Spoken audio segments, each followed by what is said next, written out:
Hello everyone, हमारा question है nitrogen है positive electron gain enthalpy whereas oxygen has negative. however oxygen has lower ionization enthalpy than nitrogen. Explain.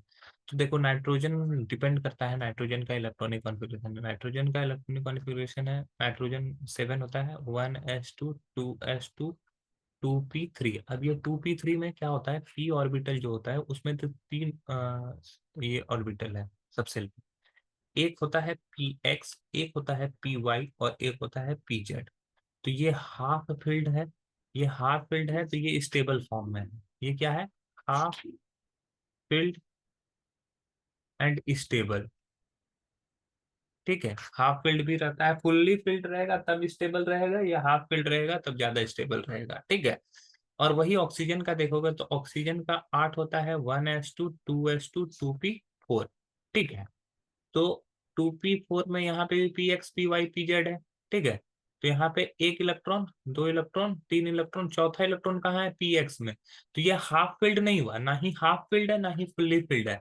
तो less stable, less stable. ठीक है। तो अब यहाँ पर क्या होगा कि अगर यहाँ पे इलेक्ट्रॉन, अगर इलेक्ट्रॉन गेन एंथैल्पी के बारे में बात करें तो इलेक्ट्रॉन अगर गेन करने के लिए इसको एनर्जी चाहिए। ठीक है, इलेक्ट्रॉन गेन करने के लिए इसको एनर्जी चाहिए, जबकि यहाँ पे इलेक्ट्रॉन गेन करने के लिए इसको एनर्जी लूज करना पड़ता है। ठीक है। तो इसी वजह से कि एक का नाइट्रोजन का इलेक्ट्रॉन गेन एंथैल्पी जो होता है पॉजिटिव होता है। तो लिख सकते हैं nitrogen has stable stable configuration, stable configuration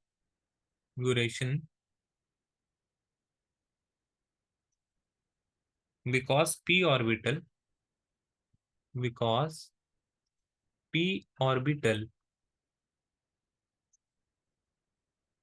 is half filled, is half filled,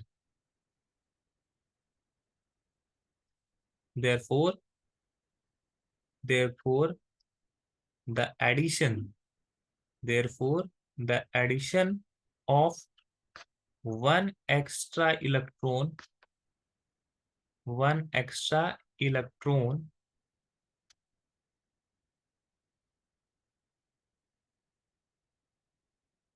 requires requires energy। ठीक है। नाइट्रोजन में ऐसा होता है, लेकिन ऑक्सीजन में क्या होता है कि ऑक्सीजन में ये स्टेबल नहीं होता है।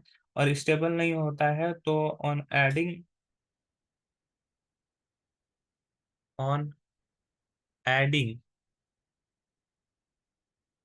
One electron in oxygen,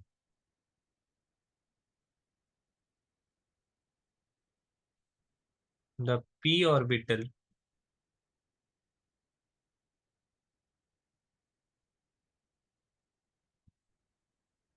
is exothermic.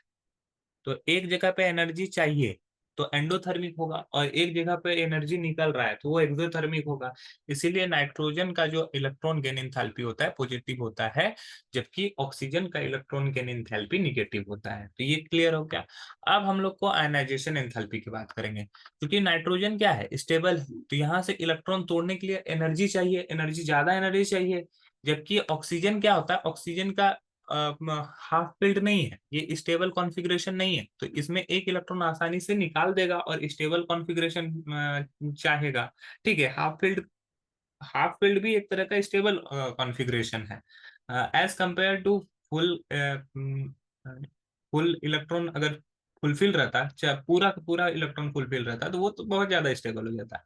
लेकिन हाफ फील्ड भी है तो वो स्टेबिलिटी दिखाता है, लेकिन ऑक्सीजन में स्टेबल इलेक्ट्रॉनिक कॉन्फ़िगरेशन नहीं है, तो इसका आयनाइजेशन एंथैल्पी भी क्या हो जाएगा? लो रहेगा। तो oxygen has lower ionization enthalpy than nitrogen because of removing one electron from 2p orbital. Oxygen acquire stable configuration. Oxygen has lower ionization enthalpy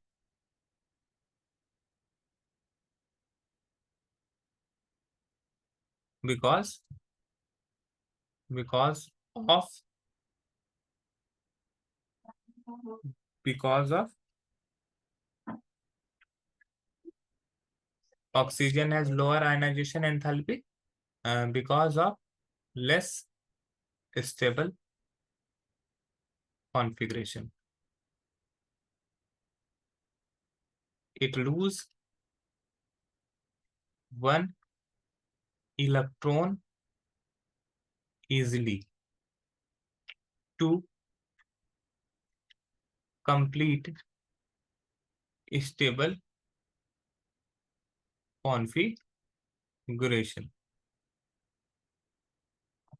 ये आसानी से एक इलेक्ट्रॉन लूज करेगा, इसलिए आसानी से इलेक्ट्रॉन लूज करेगा, तो ये इसका आयनाइजेशन एंथैल्पी लो होगा। और नाइट्रोजन पहले से स्टेबल फॉर्म में है, तो ये इसका आयनाइजेशन एंथैल्पी ऑब्वियसली हाई होगा। आई होप ये क्वेश्चन आपको समझ में आया होगा। That's all, thank you.